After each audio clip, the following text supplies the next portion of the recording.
We could never have thought 50 years ago, 40 years ago, that this is what we would have.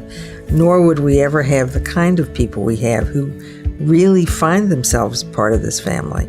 Key to our success, whatever success we've enjoyed, is to always place the customer and their interest first.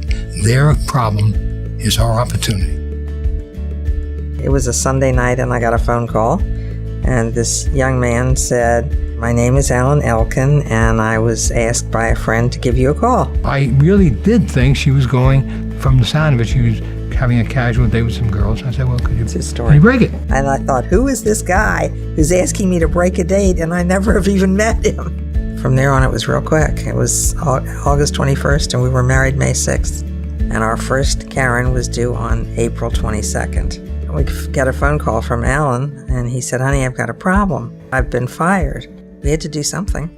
And we had always wanted to be in our own business, and that was the perfect opportunity. So in 6 weeks, we managed to have our first child, and we started a business. So we had a very busy 6 weeks.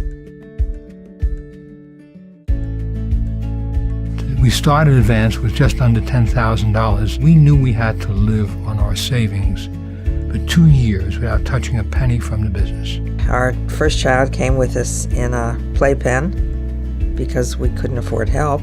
First off, the office had 1,200 square feet of space, of which about 750 was usable space. I mean, we had to live spartanly, and when you say a classic example, we furnished this in early American furniture. Up the street was an auction, and for $135 we got 3 old desks, 3 old chairs. The stuffing was coming out. It was probably 35 years old, so we used that too.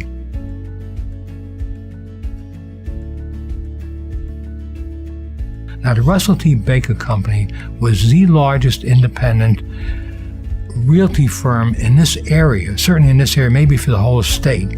Bob Schmidt was the president of the firm. We were on a first-name basis. "Alan, what do you know about the real estate business, and what do you know about the Russell T. Baker Company?" I said, "Mr. Schmidt, I don't know anything about the real estate business, and I know even less about the Russell T. Baker Company, I'm sorry to say." He said, "Don't be sorry." He said, "Let me tell you everything you need to know, Alan."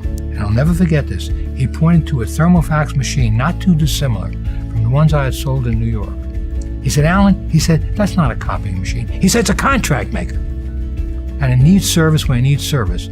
So if you're looking to be of service to me, and you want to talk about evenings, weekends, and holidays," he said, "Alan, we might have something to talk about." I wrote on the back of my card my home phone number. I said, "Mr. Schmidt, if you will trust me, you have my pledge, you have my word. Any hour of the day and night, you told me what you need, you can call me." I was not a mechanical person, but I had to learn service.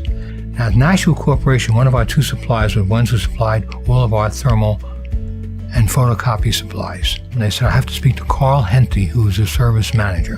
He said, "Alan, you come to Nashua and I will train you." I said, "Mr. Henty, I'm a brand new father. I have a brand new business. We don't have any help in the business. I've told you what I can do, but I can't come to Nashua. And I've got to start working with the Russell T. Baker Company pretty quickly." The following weekend, he came to Baltimore, and he taught me how to service the thermal machines and photocopy machines.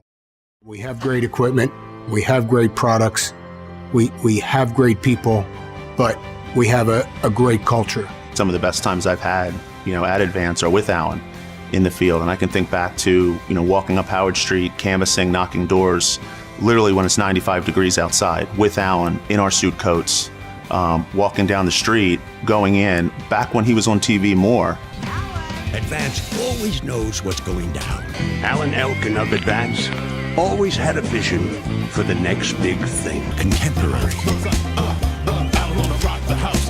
And every place we went in, he had to tell the TV commercial story, but ultimately the only thing he cared about was the customer and the service we provided.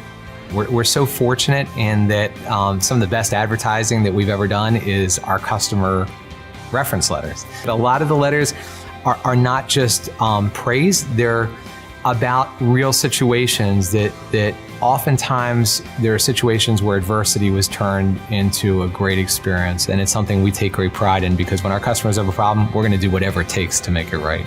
It's very important to us that the service be what we say it will be, and apart from what other people can or will do.